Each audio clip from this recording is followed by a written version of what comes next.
The history of man begins really with the history of cultures, civilizations. And very early on in human history, we see the development of very specific features of culture, which is religion.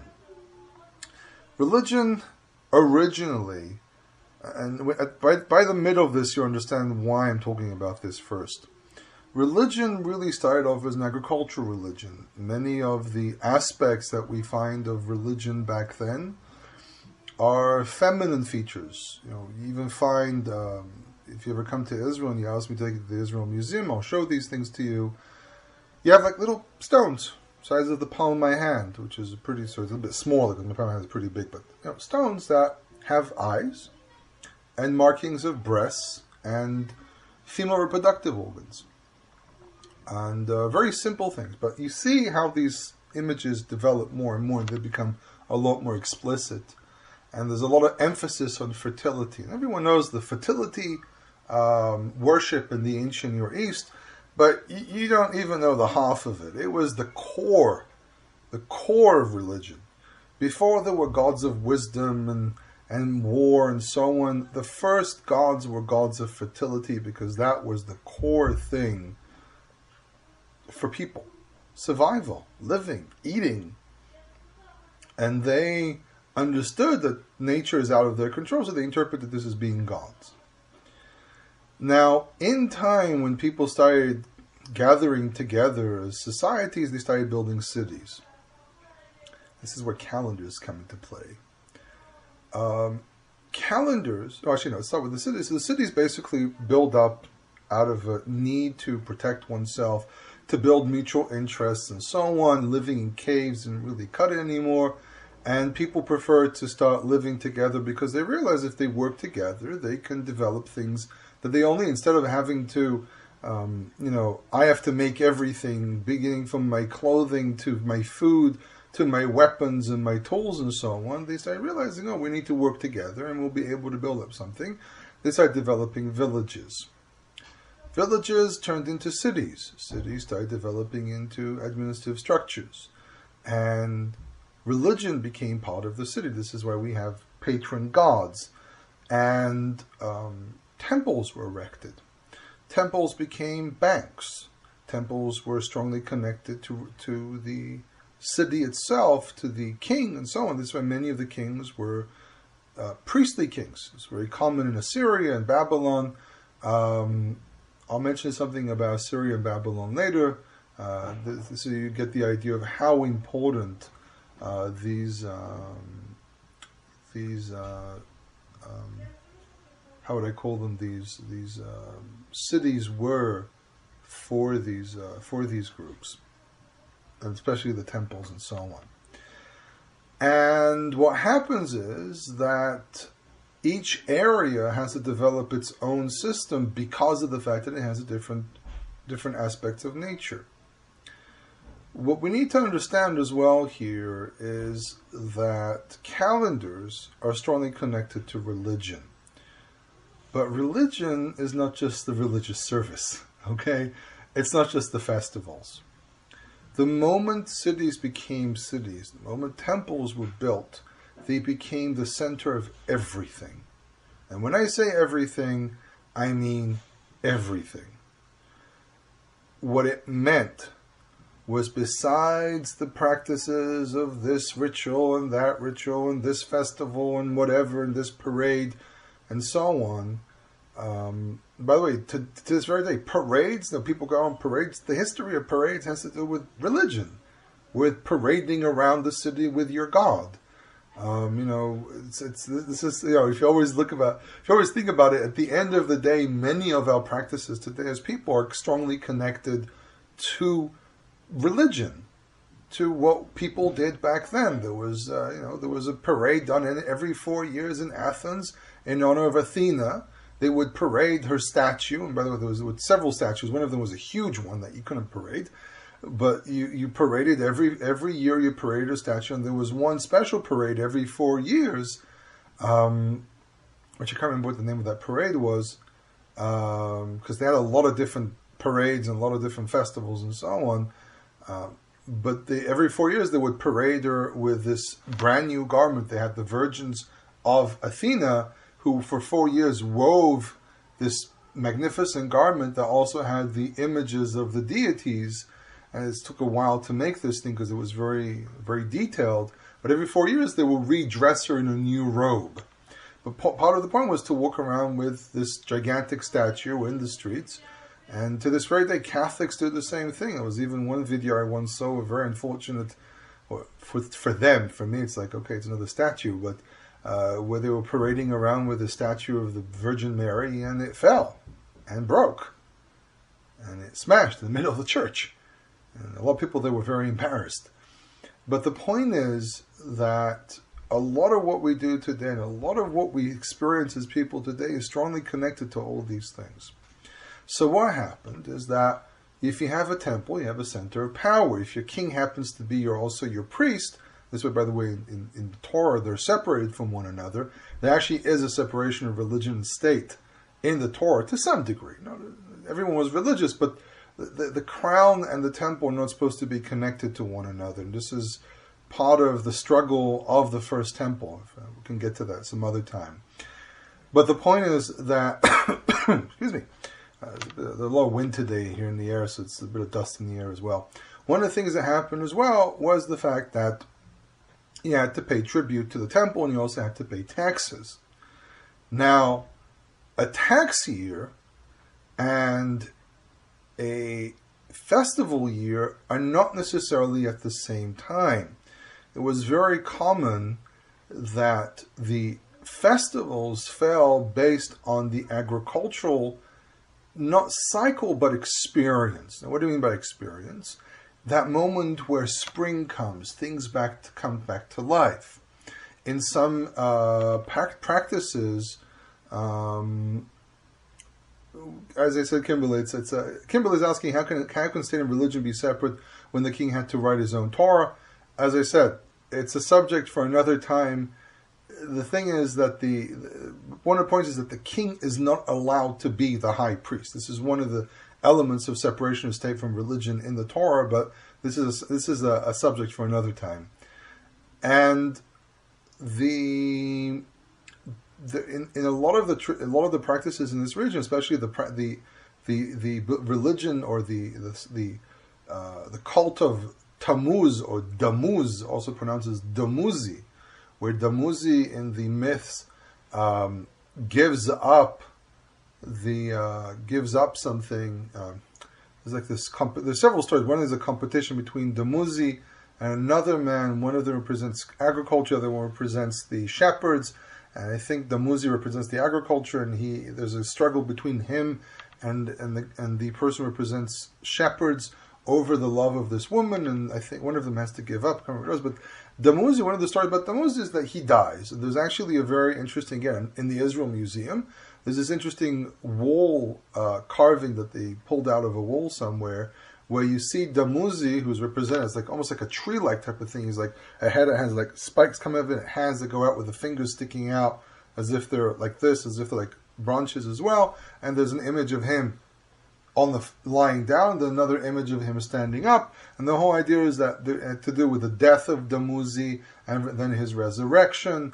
Baal cycles also have this whole thing of Baal dying and then coming back to life. There's a whole connection with life and death and nature coming back to life and so on, and they were starting connected to the whole cycle and everything. So a lot of religious calendars, and this is where we start seeing the separation, a lot of religious calendars were connected to the spring, to the time of Nisan, March, April, where things come back to life in the northern hemisphere, because most people didn't really know much about the southern hemisphere at the time.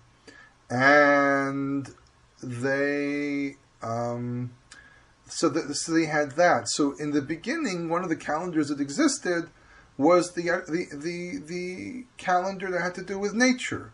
When nature comes back to life, when nature goes to sleep, when it rains, the winter is considered to be the time of in Hebrew is the Choref, which is the time of darkness. I posted something not long ago about Choref and darkness and Chorfi. It has to do with darkness and dark hair. And then you have the Aviv, the time of spring, when everything comes back to life. And then the time of the kites, it's when you gather fruit and dry it. We don't really have stuff. In the Bible, there's really just kites and cholif.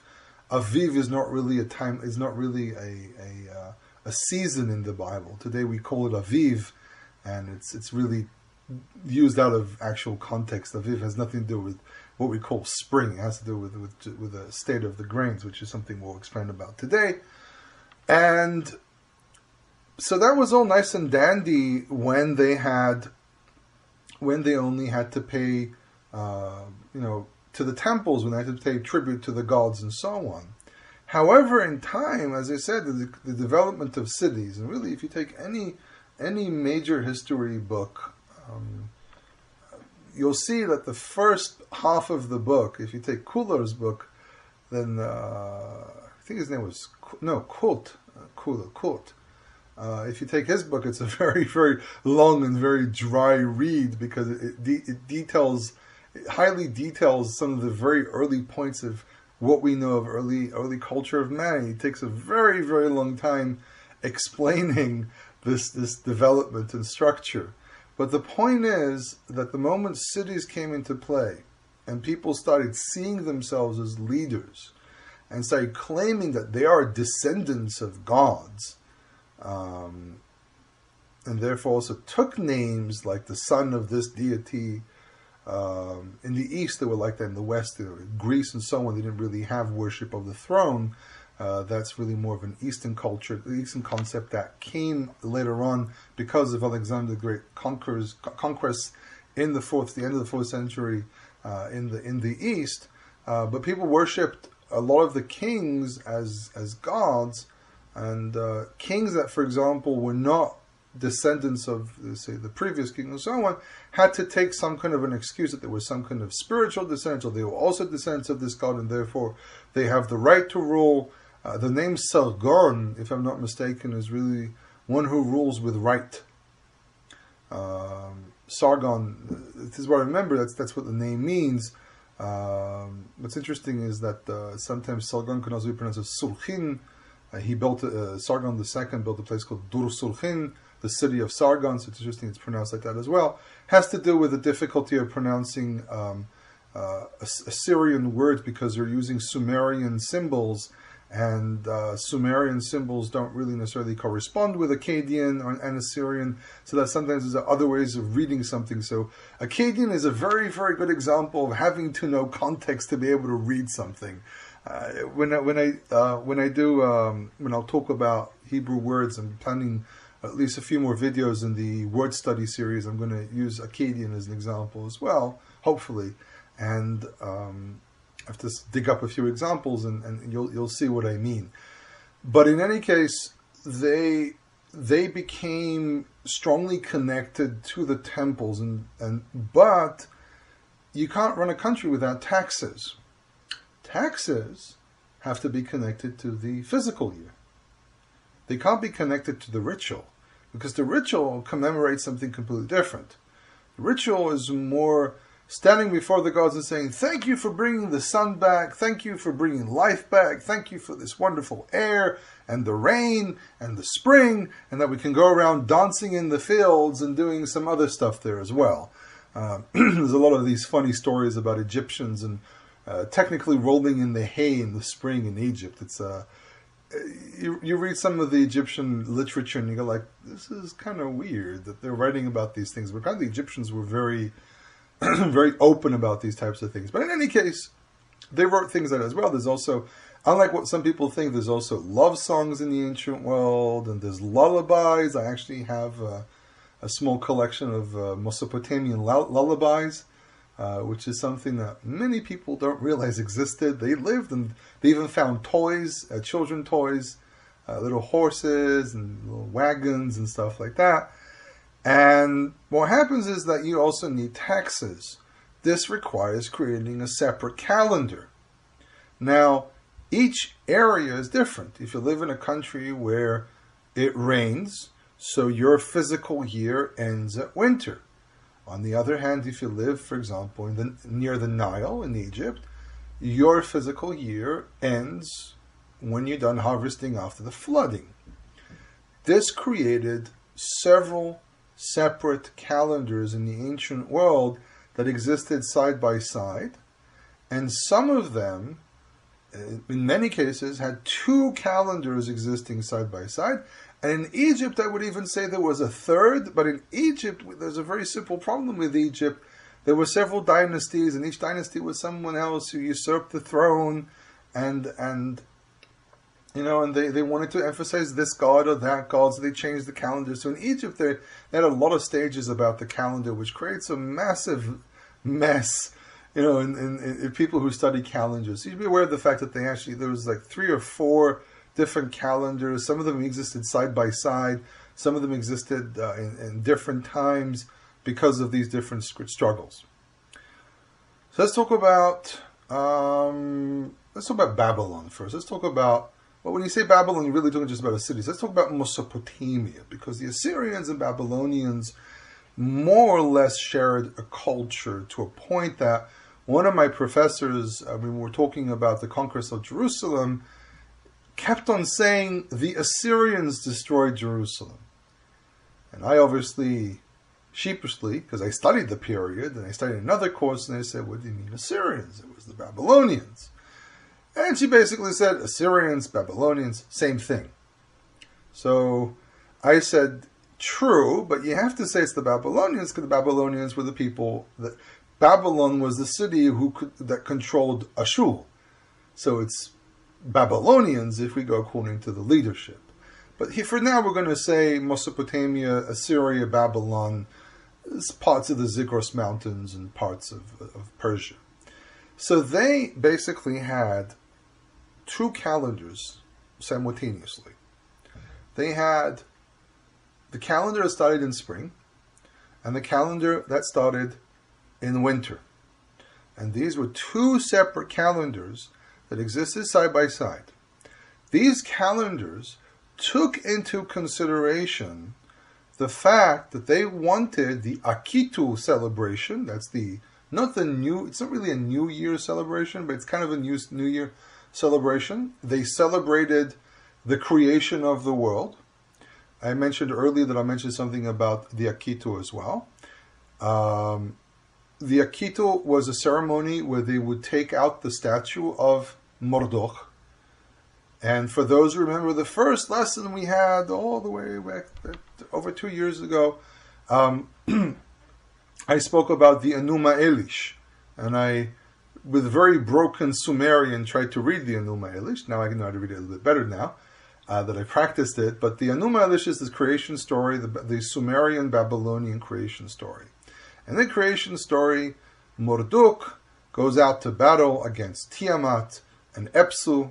He kills Tiamat, and Tiamat is the goddess of the dragon goddess or the monster goddess of salt water. Epsu, or I think his name is Epsu, is the god of sweet water. He battles them. The whole legend of water trying to conquer the world and the world being covered with water and so on. He kills her.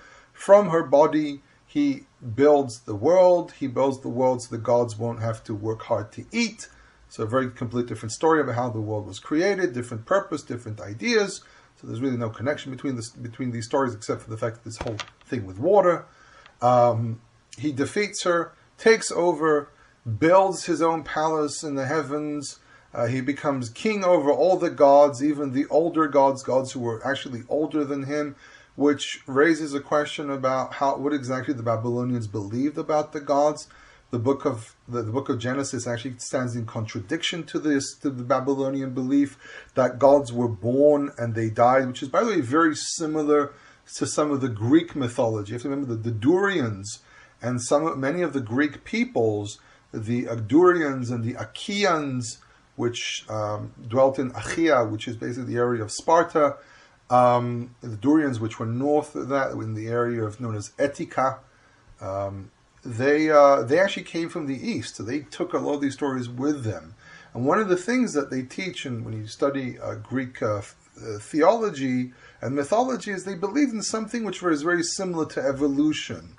There were always gods, but they kept on being born, and they developed and developed and developed, and then he had the Titans and so on, and then Zeus battled his own father, and then he becomes the king of the gods. But the expectancy was that he will also be usurped, and his position will be taken away from him. So it seems to be, if you read the Enuma Elish, it seems to be this is exactly what a lot of maybe this is what a lot of Babylonians believed in. But the Akitu basically was a celebration of the creation of the world, rethroning Marduk as king of the world, as king of the universe. And the whole ceremony was that they actually took out his statue and they would parade him around. So actually holding the statue was also very important. And one of the first times, or one of the really most important points in history where the Akitu was not celebrated is during the times of King Nebuchadnezzar, who was, if I remember correctly, the last king of Babylon before he was conquered by the Chaldeans. He was conquered by the Medes, and then later the Persians, and he went into exile for about 10 years in the deserts, the Arabian deserts, and that created a big conundrum in Babylon and Assyria. Also, the statue sometimes traveled to other places, but there was a lot of ceremonies there and so on. So that was the Akitu. That's where the Akitu began. There is literally no connection between the Akitu and Rosh Hashanah or Yom Teruah or the month of Nisan, the month of Aviv. Really, there's no elements whatsoever. It's very common to hear people claim this. These claims, by the way, are based on very old research, on very old studies from way back in the 1950s, even before that. These are based on old studies, on old ideas, things which today more modern scholars completely reject. It's very common that you hear people's arguments and they're based on a lot of old material. There's some books out there which are old and they're awesome. But there are a lot of books out there that I keep on seeing people quoting from, and these are old books. They belong to the old school of study, things that have been proven as being incorrect. However, even with that being said, these books are worth reading. It's worth looking into them because there are still things which are, to this very day, to the point. The Akitu, by the way, was expanded. The Akitu was actually expanded into the seventh month, as we call it in the Bible, the month of Tishrei, or Tashritu, as they called it in Babylon, out of a need. There was apparently a need to create a festival then, or to move the festival to there, because of something that has to do with the king and something that has to do with the whole system there. But regardless of that moving there, we need to also remember that these are pivotal points in time anywhere in the world, especially if you're in the Northern Hemisphere, and therefore it is natural for many other cultures to have similar calendars and to have similar responses. People always talk about this whole thing of the calendar, the Hebrew calendar being an imitation of this and that calendar. And this is not true. These are just universal concepts, and there are universal ideas here that everyone had to share. The sun rises, I can't say it's nighttime, it's daytime, and I have to deal with the fact that there's light outside. It's wintertime, I have to deal with the fact that days are shorter and it's raining, or hopefully it's going to rain. Things like that. So it's very superficial, very, very superficial to make these claims. Now, excuse me, another thing to point out here as well is the fact that the Akitu had to be celebrated at specific points in time in the year. So the Babylonians, living also more in a northern area, had to add a month to the year, so the Akitu will fall on springtime and the end of summer, beginning of autumn. They had to do this because they knew that there are several cycles. So it seems to be that in Babylon, besides these points that I pointed out, they also had a lunar solar calendar, which means they had the months. The word Chodesh and the word Yareach are both used to indicate month. Chodesh relates to the word Chadash, which is new. Yareach is another word for moon, and they had to do that because they were a rain-based culture. Their year was governed by the rain. So that's northern Mesopotamia and so on. Then we go to Egypt. Egypt, besides the whole mess I mentioned earlier regarding the calendars, that dynasties chose calendars, and there were temples that came into play as well. In Egypt, there was a very, very strong connection between the pharaohs being gods and the temples and who do you support and so on. And just a little anecdote there. Everyone knows the Tutankhamun. Now, if I break down his name was Tut Anak Amun. But do you know what his original name was? His original name was Tut Anak Atun. His father was Akhnatun. And Akhnatun was the pharaoh, the heretic pharaoh, who produced the letters, who was connected to the letters of Elamarna, and built the city of Akhtatun, which is the city of Atun. And he corresponded with a lot of chieftains in the land of Israel. Back then it was known as the land of Amuru, or the land of Canaan later.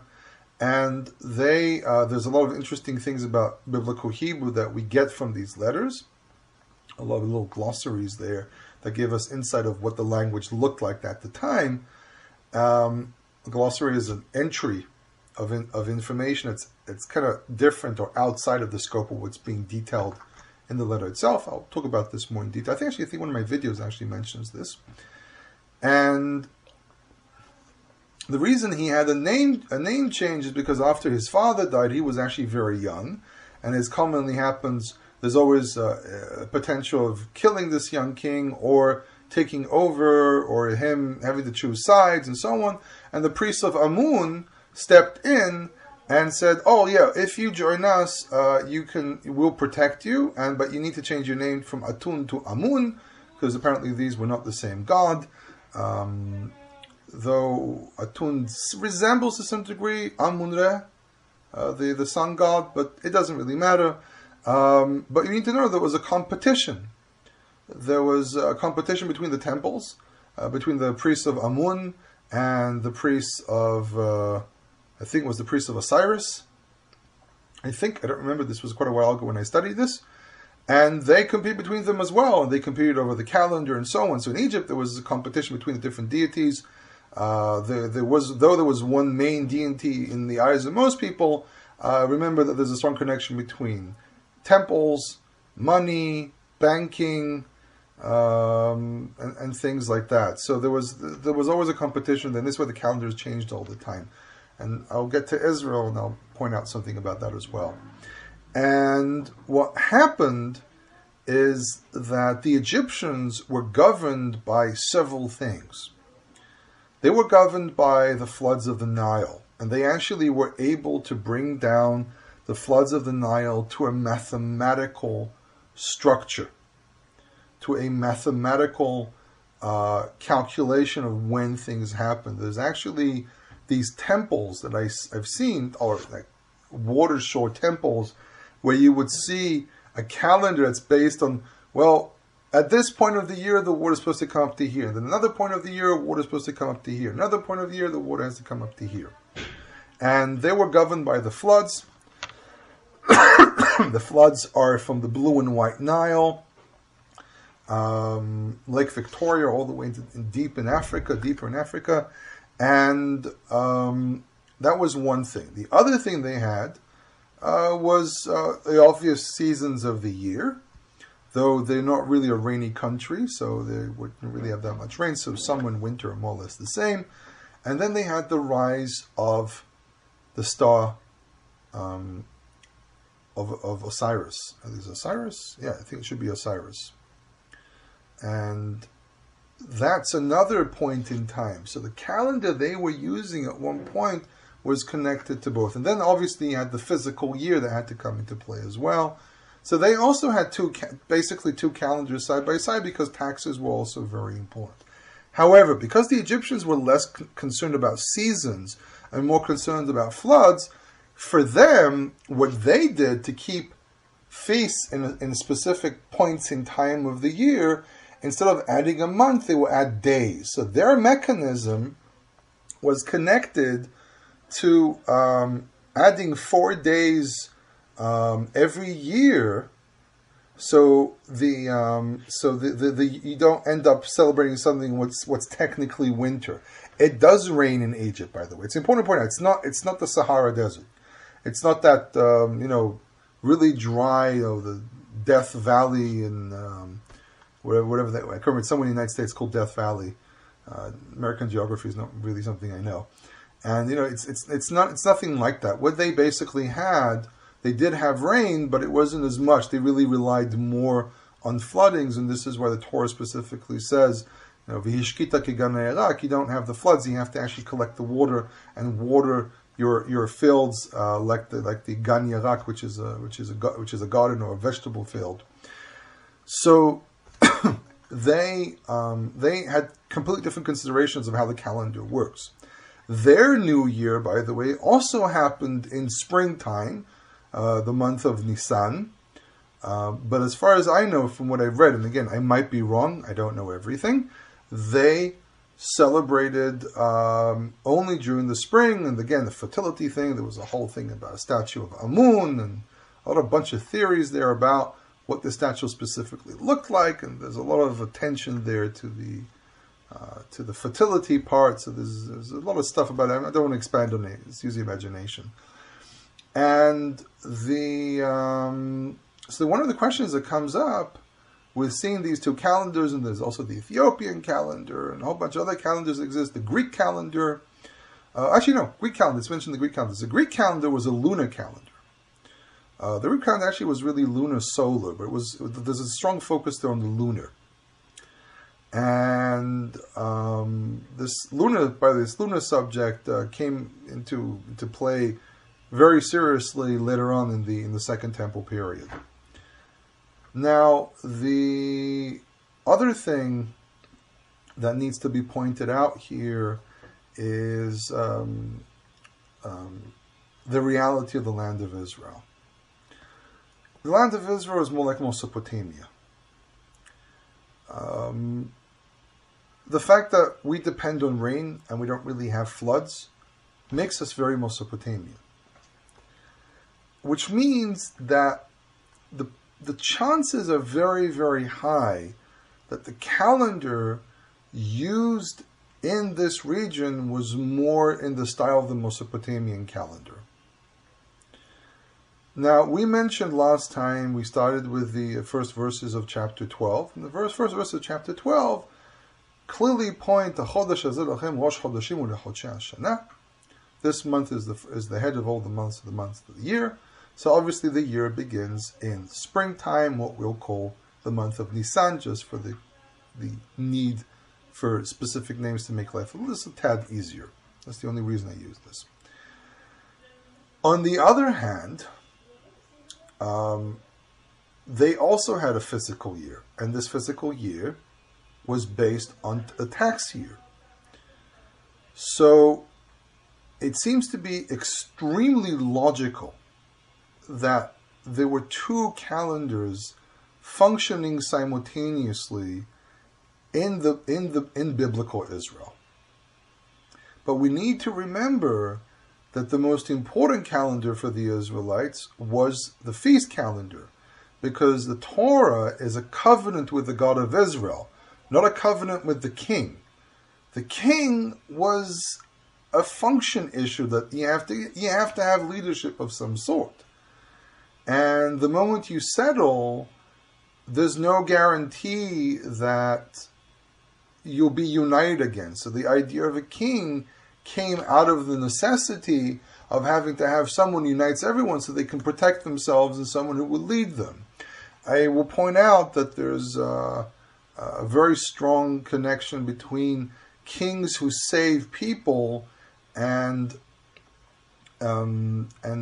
becoming gods. There's actually, after the death of Alexander the Great, many of the leaders, the Duodecians, who inherited the position of leaders or kings at the time, were declared gods by dwellers of cities because they acted as protectors and patrons and so on.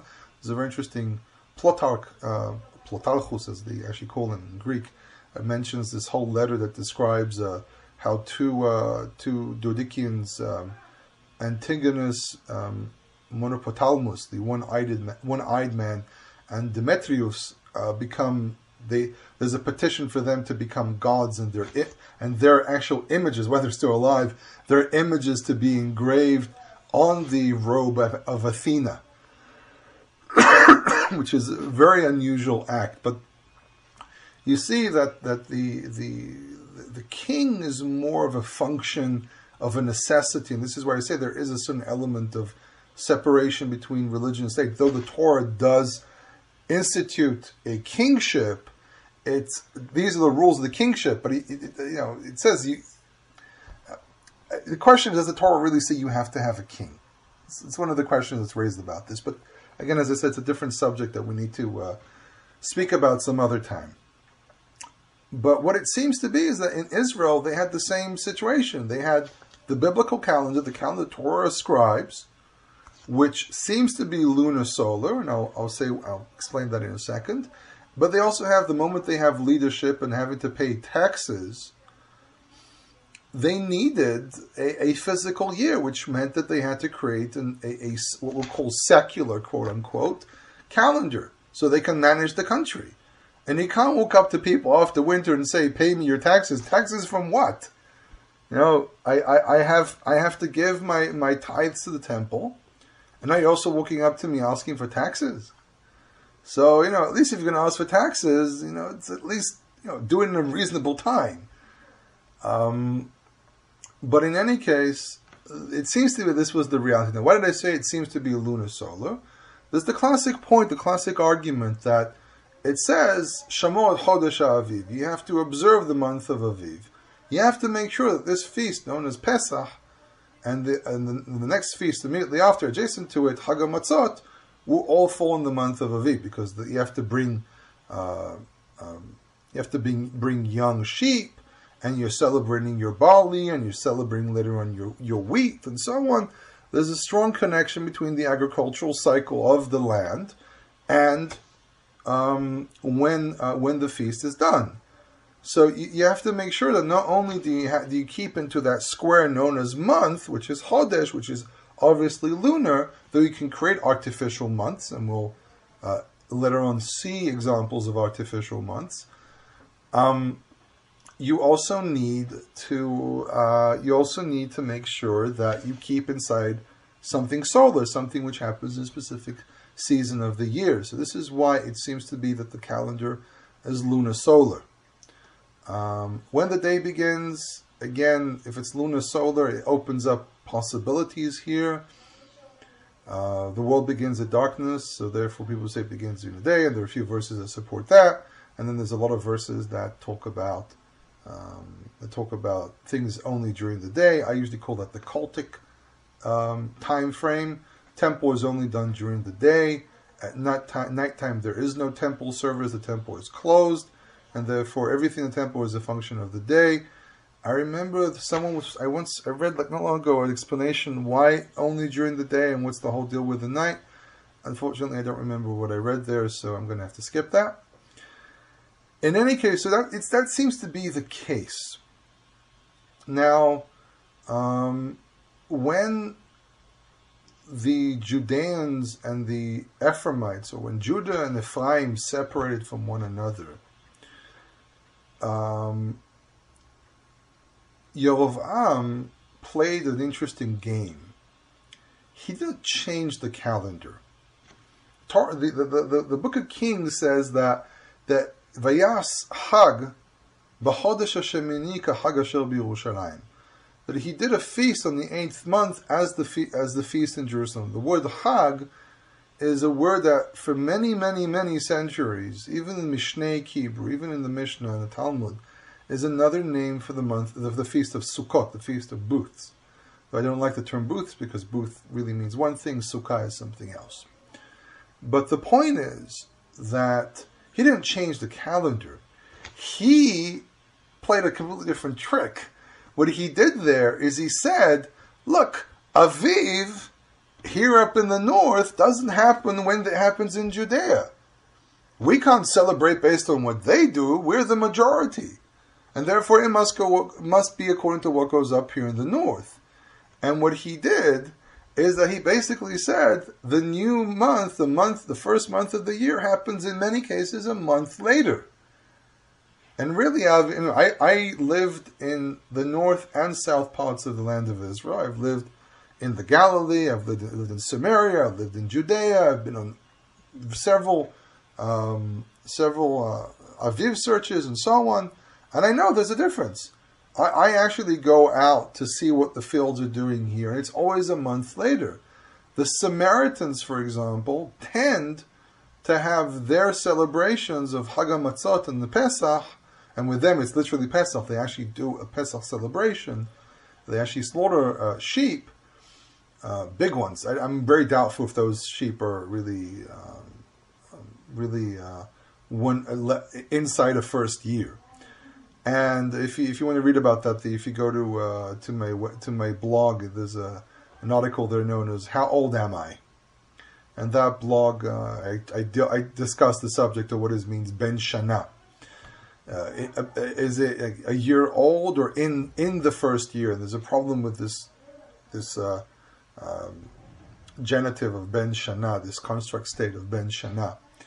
But in any case, that's basically what he did. He said, look, the Aviv is a month later. So the Samaritans and we usually do the Passover at the same time, is when we have a leap year and they don't have one, and somehow they correlate. But usually in the mindset of what they do, it's always a month later. So that's what he did. And there's quite a few scholars that say it's quite possible that, in the north they emphasized more the idea of the physical year because there was a strong kingship identity. There's actually a massive difference between the north and the south when it comes to kingship identity. The kings of Judea were more humble. They built smaller. They didn't put monuments and so on. The kings of Israel, of Ephraim, built big. They built so big and so impressive that by the time of King Omri and King Ahav, they actually stamped the name of the northern kingdom as Beit Omri, the house of Omri. And even kings that came after the house of Omri that were still named House of Omri. And even there are places where there are structures in Israel and in Jordan, in Transjordan of today, known as Beit Omri constructions. These are building a large platforms and raising the ground, changing the face of the topography and building a large platform and building on top of that, and it's called a Beit Omri construction. So they were very impressive. So they had a very, very strong identity of kingship. And what's very interesting is the few glimpses that we have of what's called Israelian or Northern Hebrew, besides what we have in other places in the Bible, are in letters, and many of these letters are actually tax letters. Who paid what from where and where they live and so on. And what's very interesting is some of the names that appear, they're actually biblical names in regions which were in the areas of Ephraim named after the daughters of Tzlofhad, which is very interesting. We actually have confirmation, extra biblical confirmation of names of people that are mentioned in the Bible as family heads. So it seems to be the entire regions in the northern kingdom were named after the daughters of Tzlofhad. At that time, they still named places by that name. Now, obviously, there are scholars who say, it's the other way around. They mentioned them in the book of Numbers because of this question of why are there areas named after women and so on. But that's nonsense. Why do you insist on reversing? Why just take it as it is? It's one of the criticisms a lot of more faith-based Bible scholars like I am have on the Bible scholars of today, especially the secular ones. They're always trying to reverse everything instead of just allowing it to be what it is. It shows that this is historically accurate, that something that's actually happened.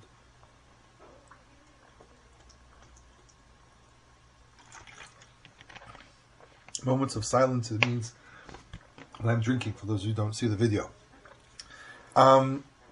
So because of this very strong identity of kingship, there's this theory that says in the Northern Kingdom, the idea of having a physical year and a tax year became very strong and very popular. While in Judea, they were less interested in this. However, by the end of the 8th century, especially with the murder of Yoram, king of Israel, by Yehu, son of Nimshi, and Yehu seems to be, there's actually an inscription that proves this, and I've seen this inscription with my own eyes. It's in the British Museum in the Near East Gallery, and you see a picture of King Yehu with a big schnoz like mine, and a beard, a bit longer than mine, and longish hair, and he has a tznif melucha, a royal hat, which was very common in this region. They didn't really wear crowns. They wore these hats that represented their kingship. This was more of an Eastern thing, and we actually have a lot of descriptions of Eastern kings wearing more like hats, like bonnets and so on, than actually having crowns. Crowns was more of a European thing later on, or more of a Greco-Roman thing. But what we actually have by this point is a king that surrenders to Assyria, and I'm still going on. There's a question if it froze. I'm still going on, and the problem is that there's a question. There's a question here. Did Yehu really act in certain areas under the command of the Assyrians and so on? First of all, the first stage of it, is that he, Chazael, king of Aram, claims that he killed the king of Israel and the king of the house of David. That's the famous Beit David inscription. If you've never seen it, it's a fascinating inscription. It blew, like many other things out there, it blew out of the water claims against the Bible that there was a thing called the House of David. It mentions the House of David, it mentions it as Beit David, as one word, Beit David. It proves that there was actually a dynasty. The moment it's named, like Beit Omri, proves there was a dynasty. Beit David proves that there was a dynasty as well. He says that he killed the king of Israel. So Chazael was somewhat of a vassal of Assyria. So there's this whole question: did Yehu was sent by Elisha, but it was also part of the whole politics of the region. But the Bible focuses on the religious aspect, but there was also a political aspect. That's another discussion by itself. We'll never really figure this out, because Chazael might be lying, boasting about something he never did, which is not unheard of in the ancient Near East.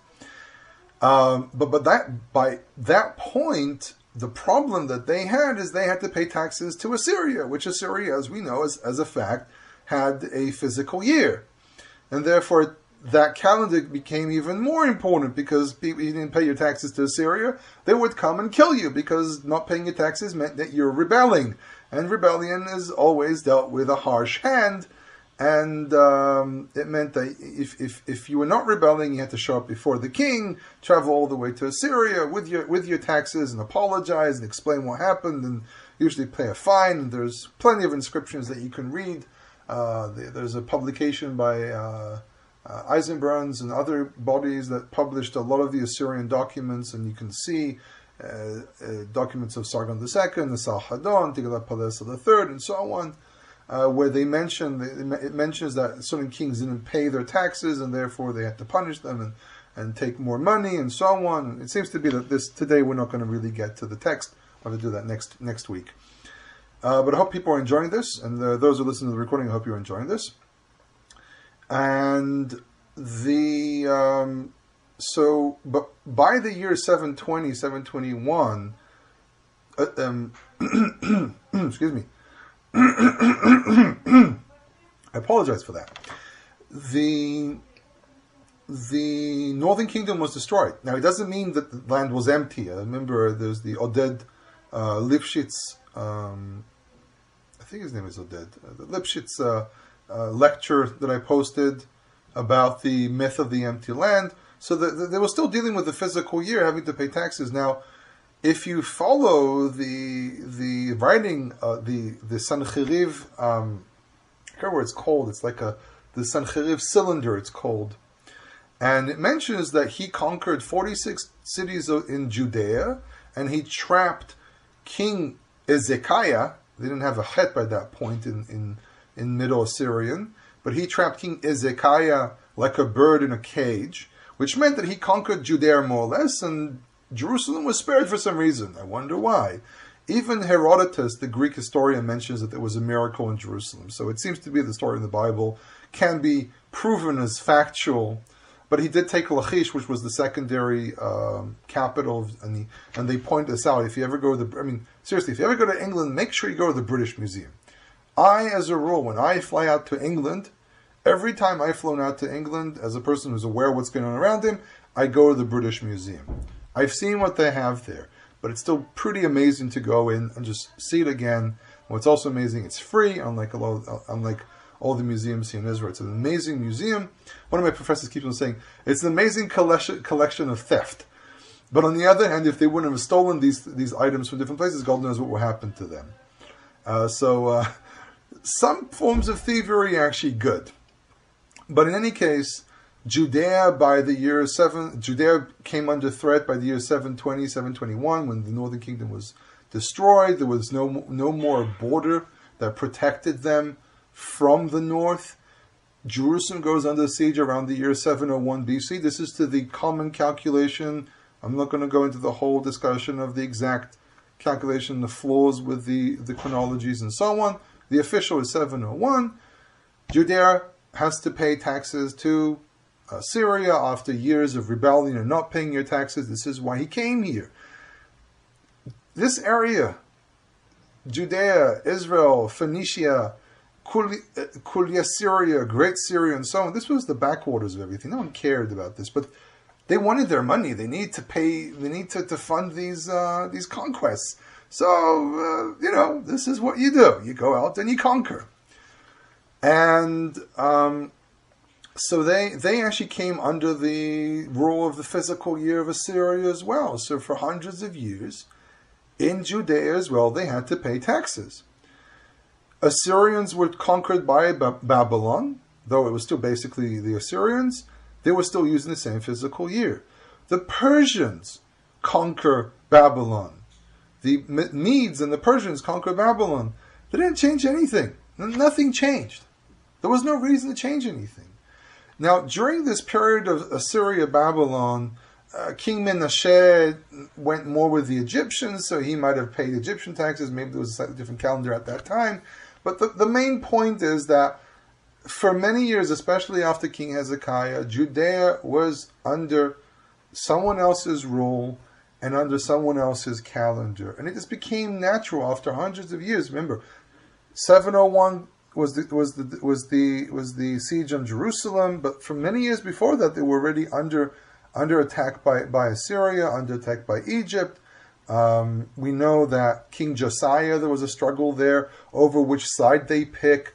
King Menashe, Hezekiah's son, chose the side of the Egyptians. We know this, especially he rebelled against Assyria, though he did bring the Assyria and Babylon. Though he did, but it seems to be at one point the Book of Chronicles mentions that he actually was taken captive and was saved. There was a miraculous save. It doesn't say how he was saved. There was a miraculous save there, but he called his son Amun. That's a very Egyptian name. So it shows that he actually leaned more towards the Egyptians. So in any case, the situation that we have here is that by the middle of the 8th century, 700, somewhere in the middle, by the year 586, they were under the physical year of Mesopotamia for probably about 150 years. It became natural after several generations for that to be another year. Now, from that point on, Babylon, Persia, they were under the physical year of these people, and therefore having that as a new year of sorts was natural. It doesn't seem to be that they believed that this was the new year based on the Bible, but it was obvious to them that this is another type of new year. They accepted the fact that there's a tax year. I mean, I won't be surprised if the kings of Judea understood that this is a tax year, but one may argue that they didn't emphasize this because they understood that if they emphasize it, it will undermine the Bible. It will undermine the calendar of the Torah, and they were the rules of Jerusalem. This is the city of God. This is the temple of the king and the temple of the God of Israel. This is where the ark dwells. So they were very careful in not overemphasizing, and this emphasis only came much later. Now, the Judeans come back. There are people already living here in the land anyhow, and so on, but they're still under the physical year. So it seems to be that no matter what they did, they were under, for hundreds of years, under the physical year of Mesopotamia, and then we have the whole struggle with the Dudikians and Seleucians and the Ptolemies, or the Ptolemy kingdom, and so on. And we have to jump ahead into the Second Temple period. So everything was nice and dandy. We don't really hear much. I mean, we have letters and inscriptions, and this guy was dealing with that thing, and that guy was dealing with that thing, and there were Jews who were involved in trades of all sorts, and people working here, and people paying their taxes, and so on. However, Alexander the Great shows up. He comes from the west. Oh, wait. I have to stop you for a second. I forgot something very, very important. This is super duper important. This is actually one of the pinnacle points of this discussion, and I completely forgot about it. Give me a second to drink something. Sorry, I'm drinking so much. The air is extremely dry. It's November and it's dry. It's really weird. Okay, so what I'm going to do now is I'm going to share my screen. And I am going to be showing you a calendar of sorts. And this calendar is known as the Gezel calendar. Gezel, let me make sure that everyone can see this. Please make sure that you can see this document. It's all in Hebrew. I'm going to basically kind of translate. And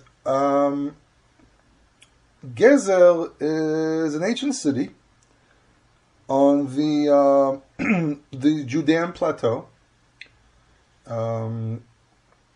It's not too far away from the land of Philistines. Gezel, by the way, in Hebrew means carrot, but it's not the origins of the name. And Gezel basically is mentioned by... it's mentioned in the book of Kings. It's mentioned in the book of Yoshua. They were unable to conquer it. It was a well-fortified city, and it was a very... it's a very interesting sight to see. You can see everything from Gezel, by the way. Actually, if you go to all the tells in that area of Shvelat Yehuda, the Judean plateau, there are certain sites that are so high up, that you can really see every single road out there. So that's why Gezel was so important. This was a strategic point that you could see the main roads. And by the way, these main roads are used to this very day. They might not be exactly where the original road was, but they're very, very close.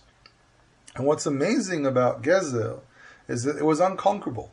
And it says that the Pharaoh conquered Gezel and gave it to his daughter as a gift for her wedding with King Solomon. And Gezel was dug in the 1920s by Macalister. I think it was 1920s, by Macalister. He made a mess of the site.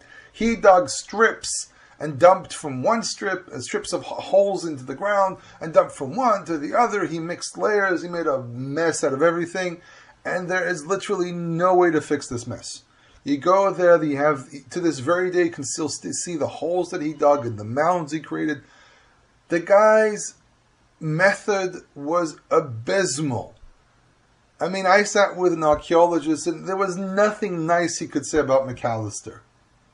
Nothing. We went to Lachish, where Starkey dug, it was wonderful, and he did this and did that. There's even stuff actually now digging again in Lachish, because there are entire areas that they couldn't dig. There's even a section there under the Assyrian ramp that has, to this very day, untouched layers. And everyone was like, we're sitting there with archaeologists, and they're like, we want to open this up, but we shouldn't because it can ruin things and so on. We can ruin the ramp, and the whole dilemma they have there. But Gezer, what's important about Gezer is this plate that they found.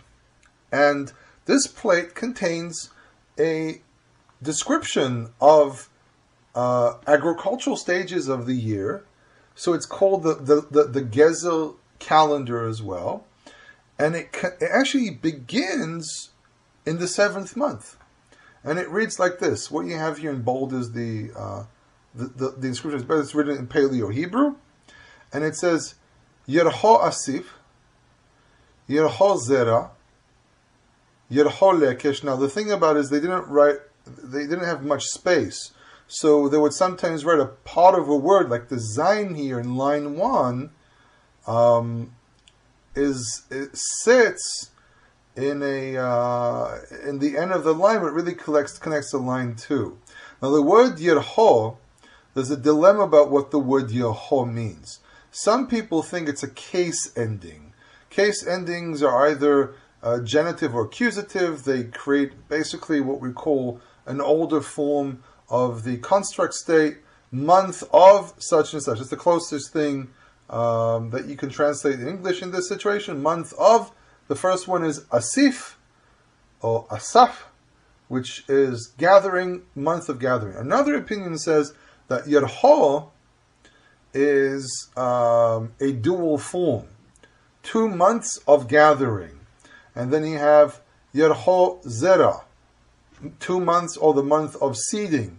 Yerho Lekesh, which is late seeding, which has to do with the late rains. Yerah Eitzed, or Yerho Eitzed. And there's Eitzed Pashat, which is really a month that there's a debate what Eitzed is, because it's a rare word. Some people think it has to do with plowing the ground for the flax. Some people think maybe it has to do with grinding the flax or breaking the flax off. Yerach Katzal Se'orim, you can see it's all spelt with almost no vowel consonants. The months of the harvest of barley. Yerach Katzar V'chal, the months of harvest, harvesting everything, actually harvesting all the grains. V'chal, Chal means that it ends. The same word actually appears in the book of Isaiah as well. Yerho Zemer, Yerho Katz. Yerho Zemer, the 2 months of Zemer. Zemer is the description of how it's the verb of cutting down the vines. And Yerach Katzar, kites, or Yerach Katz, kites, the fruits of summer, which is also the fruits that you dry up. We'll send this out with images and so on to everyone later. I was planning on sending this out before the lesson, and I forgot. I apologize for that. I will make sure I rectify that. In any case, let's stop the sharing here. You can see me again. And what's very interesting about this calendar is this agricultural calendar, and it takes into consideration the agricultural reality of life, and therefore the calendar for whomever wrote this begins with plowing the ground after the first rain. So it's a situation of we don't care about the they don't care about the month of Nisan, because that's the middle of work, where we're going to be talking. We care about more about the beginning of work. So this proves, if we consider this to be the way a farmer considers his year, this will be evidence of the year in some practices to begin actually in the month of Nisan. Now, by the end of the struggle between the North and the South, the Seleucians and the Ptolemies, the Egyptian kingdom that developed under the different Ptolemies or Ptolemies, several groups emerged, and one of these groups wanted to make themselves very unique and special because they believed that they were holier than everyone else. And we can't call them Essenes. I'm not going to call them Essenes because this is still a debated subject among scholars, who exactly wrote these books. But in the Book of Jubilee, we find this interesting sentence. In the Book of Jubilee, I don't remember what chapter. I'm going to have to take a sneak peek here in something. In the Book of Jubilee, and the Book of Jubilee and the Temple Scroll, it says that there will be those who would look to the moon for the months and would ignore the sun, something like that. If I remember the whole thing about saying specifically that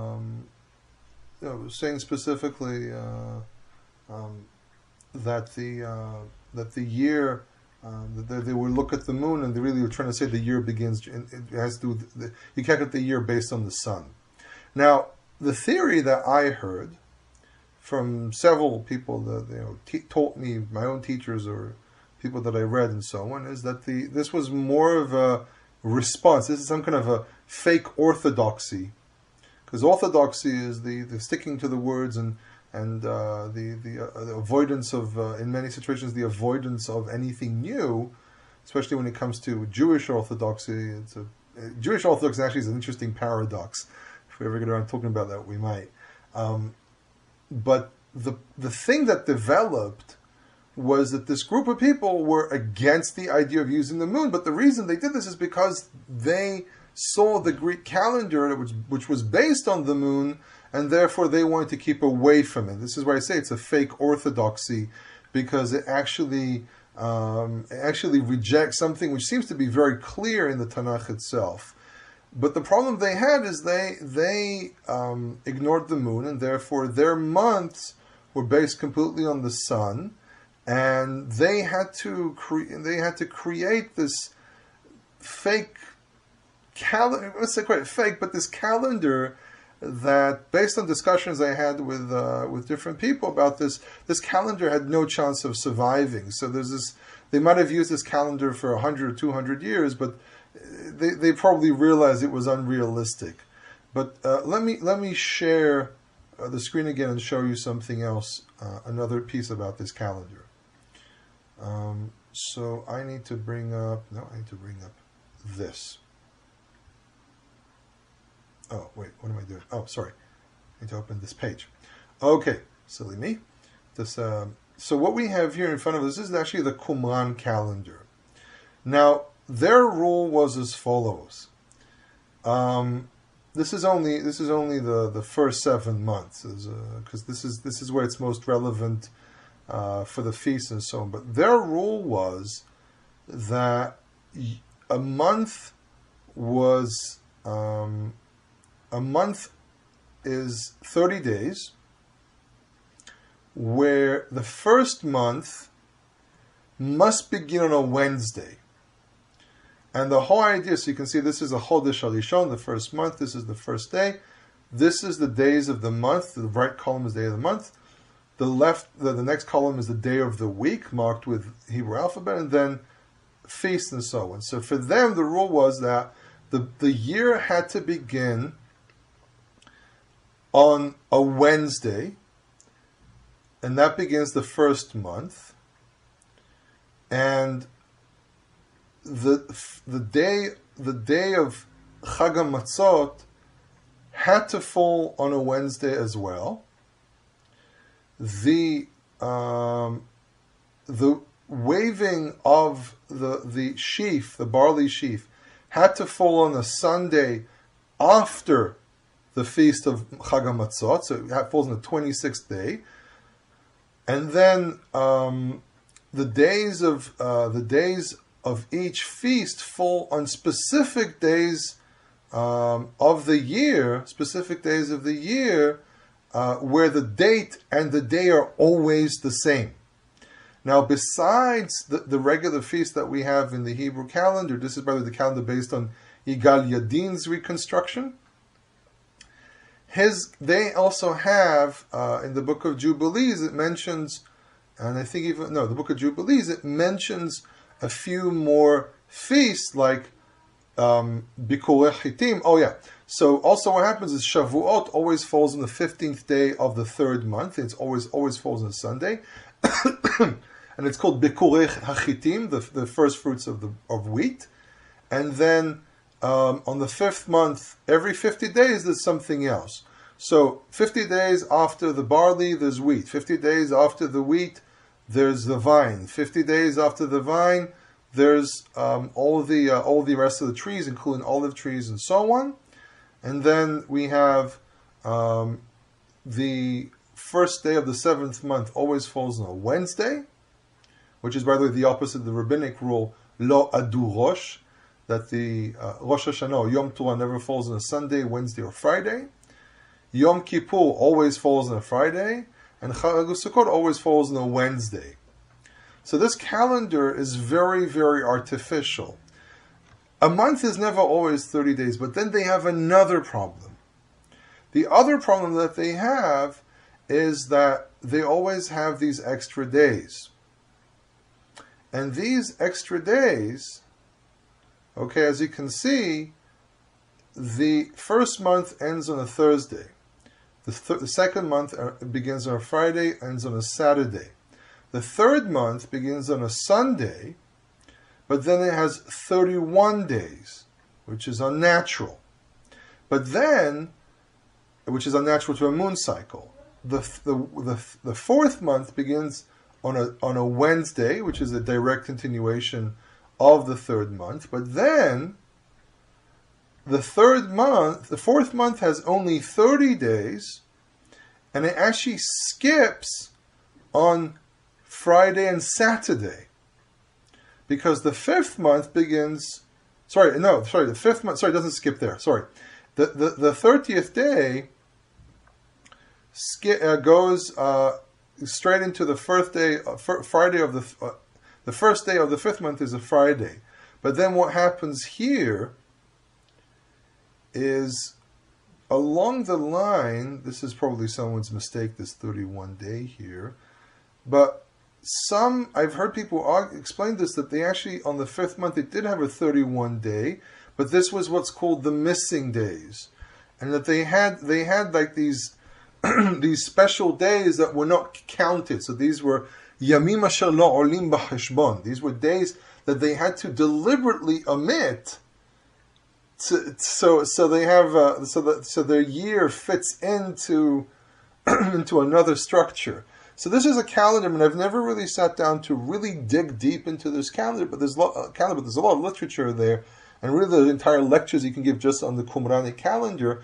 But this was a calendar that they developed separately to, we can switch back to not sharing. Just a second, that's my screensaver. Excuse me. Stop sharing. Good. They basically developed this calendar as a counter calendar to the common calendar that most Jews were holding to, which was a lunisolar. They were trying to remove the lunar part of the calendar in this idea that they were actually following the original calendar and so on. By the way, that tells you the Book of Jubilees is not an ancient book. It's a book that is what we call pseudo. It presents itself as being ancient. But based on what we can reconstruct from it and the points that it makes and so on, we can prove that it's a very late book. We can prove that it's like 2nd or 3rd century BC. So that's another calendar that existed in this region. Now, Rachel Eliur who's more into Judaics and Hasidic studies, but because she deals with Kabbalah, she had to deal with some of the Dead Sea Scrolls because there is a connection, as Dr. Yosef Dan proved in his massive series on Kabbalah. I have only the first 3 volumes. If I understand, there's like 15 volumes by now or something. This is a massive work on Kabbalah. It's very interesting. A little difficult to follow because he just runs very quickly through everything because there's so much to say. She claims that this was written by Sadducees, and this is the original calendar. The Sadducees were priests, and therefore it was the Pharisees that invented this lunar solar calendar. I wrote to Rachel Eliyahu saying, with all due respect, it doesn't make any sense, and I explained why.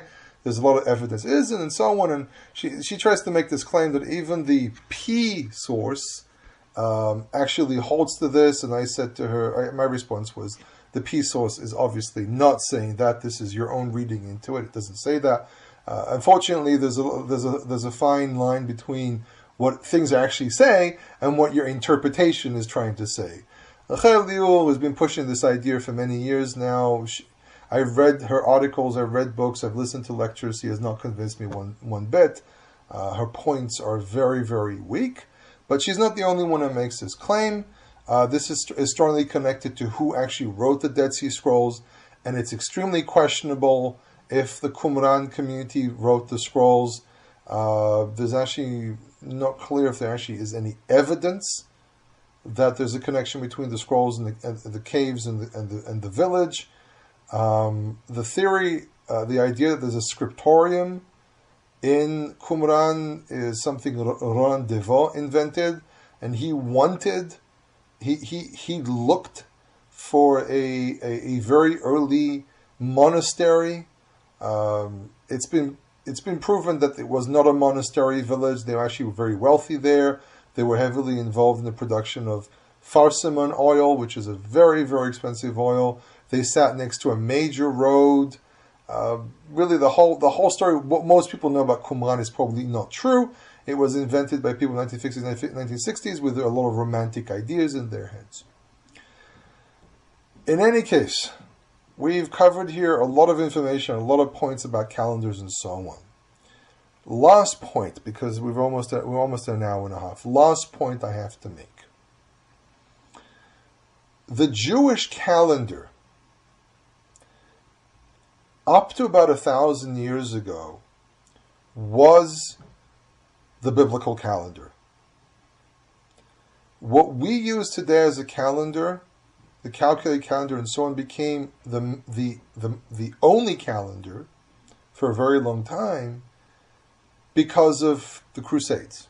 The Crusades destroyed the Jewish community of Syria, Greater Syria, Lebanon, Israel, and Egypt. The Crusaders tried to go into Egypt as well. They messed up there pretty big time. In 1143, they tried to go into Egypt. It was a mess. I think it was 1143.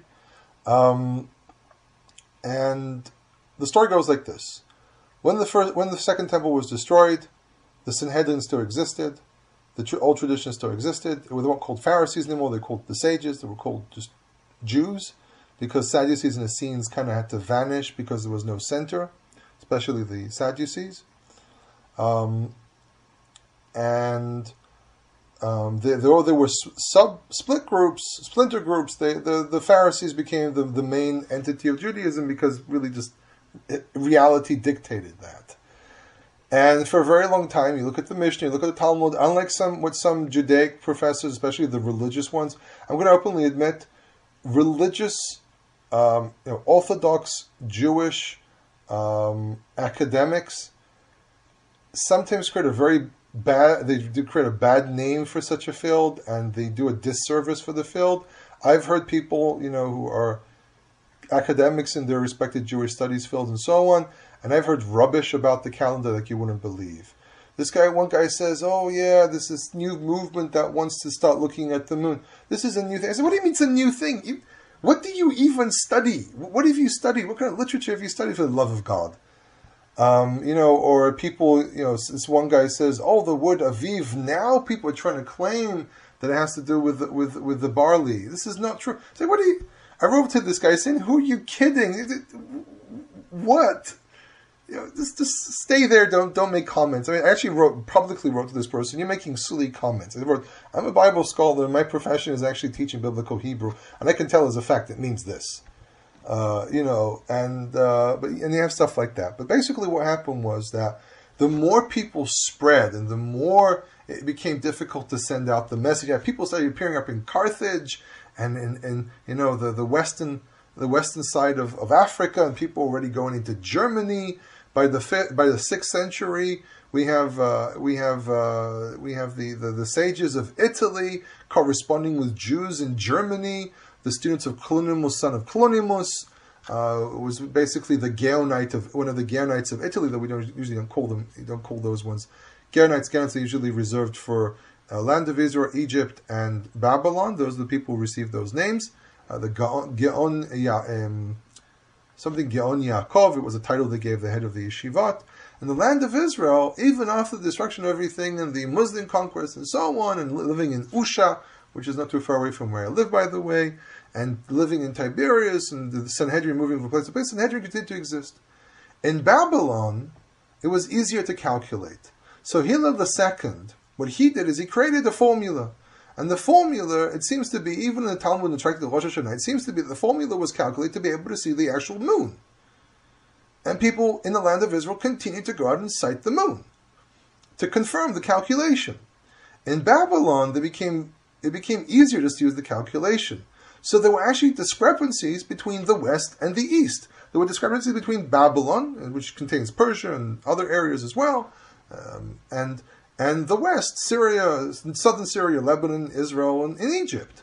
And then in Italy, and everything there in the West was the Kirwan and so on. There's a whole bunch of questions what went on there.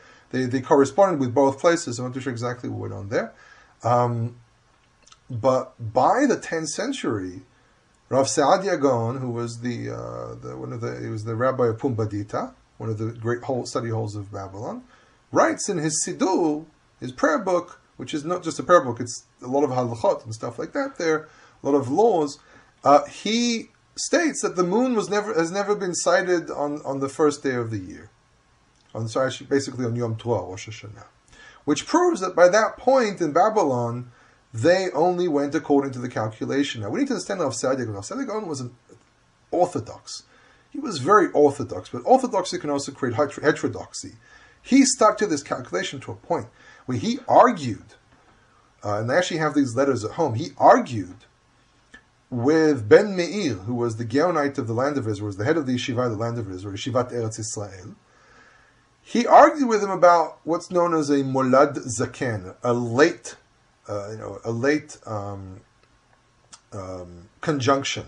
That's Tarmav Chalakim, which is 642 particles. I think each particle is like 6 seconds or something. I don't remember exactly how they calculate it. Maybe less, maybe each particle is 4 seconds. I don't remember. Basically, the conjunction happens later. When do you actually call conjunction and so on, and when do you celebrate new moon and so on? And they go back and forth, arguing, and he says, oh yeah, but, based on, seeing the moon, we know that it's this and that. So Rav Saadia Gaon represents a very theoretical side of things. A lot of things about him are extremely theoretical, and that's one of the problems with orthodoxy. It's very theoretical sometimes. And while Ben Meir represents an actual thing. So Rav Saadia Gaon writes to him, he says to him, yeah, this is all nice and dandy if you go out and sight the moon. And Ben Meir says, what do you mean? We do.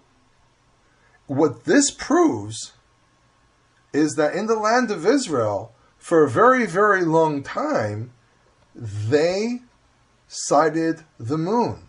And what we do today is a new idea, relatively new. It became important to go according to the calculation because there was no longer a scent in the land of Israel. By 1095, when Urbanus II declared the crusade, and they came by 1096, they came to Jerusalem, they destroyed the Jewish community. The Jewish community had to run away. There's actually, my brother has a theory that the area that my family came from Europe, they actually came from the land of Israel. So we might actually be able to trace our heritage into the land of Israel as Jews who lived here from the Second Temple period, which means my family was away from the land of Israel for about 1,000 years, less than 1,000 years, and we came back. Okay, more like less than 800 something years we went to live here, and we came back. It explains why people in my family are so dark and really look very Mediterranean. I'm mixed. My mother's very white, so I didn't come out that dark. But my uncle, my father, and the rest of the family, they're all very, very dark people. And what it shows, and there's actually a book that I really need to find. I have it somewhere in a PDF on my computer. It's a very interesting book about the Jewish calendar. And what we practice today is relatively new. This calculation is what we can call new, quote unquote. So it's less than 1,000 years. It's about 1,000 years been in use since it's 1095 but even then, people who ran away to Egypt or to other areas maybe kept that. In any case, the Pharisaic calendar originally was based on actually citing the moon, and that's how the Mishnah and Talmud talk about it. But later on, it changed because of people's orthodoxy or heterodoxy, I will call it. There's a very interesting book about orthodoxy and heterodoxy and how orthodoxy can be heterodoxy and so on. It's an interesting read. But the point is that was the original calendar. When people said, "Oh, yeah, this is not true. This is Karaites are inventing this," that's unfortunately very, very incorrect historically. I've seen people write about this on Facebook and so on, saying, "Oh yeah, there's this people who convince other people to become Karaites, and they have this calendar and so on, and it's against the sages." And this is not true. It's actually the exact, historically speaking, it's the exact opposite. Everything that happened with the calendar after the destruction of the community in the land of Israel was heterodoxy and stood in sharp contradiction to the practices of the sages. Hillel II, who created the calculated calendar, the pre-calculated calendar, his intention, based on what we can tell from the tractate of Rosh Hashanah and other sources, his intention was to calculate to actually see the moon. The problem is a moon cycle is not exactly 29.5, and there are times when the moon appears after 29 days, times when the moon appears after 30 days, and it can vary and change, which means in several decades or several hundred years, you will no longer be able to see the moon, and you have to readjust it. And this is actually, I actually read an article written by a Judaics professor here in Israel, or a researcher, I'm not too sure. No, he was just a researcher. He was a researcher, not a professor. He said that we actually might have to adjust the calendar to accommodate the changes and so on. In any case, we never got to the text. This was basically a lesson about calendars, which is a precursor to the next section of the book of Exodus. So I'm gonna stop the recording here. So this was the 22nd of November 2015.